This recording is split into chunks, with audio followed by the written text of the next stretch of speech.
আসসালামু আলাইকুম। আজকে আরেকটা অপ্রিয় সত্য কথা বলব। ভালো লাগবে অনেকেরই ভালো নাও লাগতে পারে। আমরা যারা কর্মসেক্টরে রয়েছি, শুধু সুযোগের অভাবে আমাদের মধ্যে অনেকেই আছেন মেধাবী, কিন্তু সুযোগের অভাবে তারা তাদের মেধাটা বিকাশ ঘটাতে ব্যর্থ হন। ব্যর্থ হন মানে তাদের মেধার বিকাশ ঘটানো সম্ভব হয় না। যেমন ধরেন আমাদের মধ্যে আমাদের এই সেক্টরের কথা যদি বলি, সেলস প্রফেশনে যারা আছেন, এখানে অনেকেই মেধাবী এসআর আছেন যারা একটা সময় খুব ভালো ম্যানেজার হতে পারে। এভাবে ম্যানেজার আরএম হতে পারে, এনএসএম হতে পারে, হেড অফ সেলস হতে পারে, আরও উপরে যেতে পারে।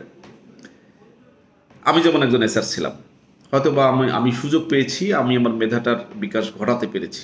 এরকম অনেকেই আছেন আমাদের মধ্যে, যথাযথ সুযোগের অভাবে আমরা ওই মেধার বিকাশ ঘটাতে ব্যর্থ হয়েছি।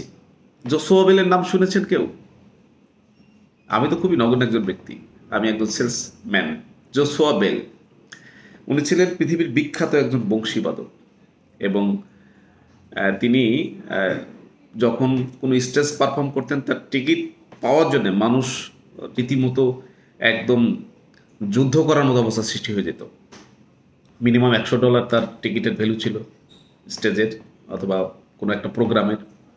এই জোসুয়া বেলি একটা সময়ে সে তার জনপ্রিয়তা যাচাই করার জন্য রাস্তায় নেমে গেল। নিউ ইয়র্কের রাস্তায় নেমে সে বেহালা বাজানো শুরু করলো এবং সব থেকে সুমধুর সুর অথবা সব থেকে গুরুত্বপূর্ণ জানা বিষয়গুলো, যেটা পৃথিবীর অনেকে জানে না, সেটা সে বাজানো শুরু করলো। এবং আশ্চর্যের বিষয় কি জানেন?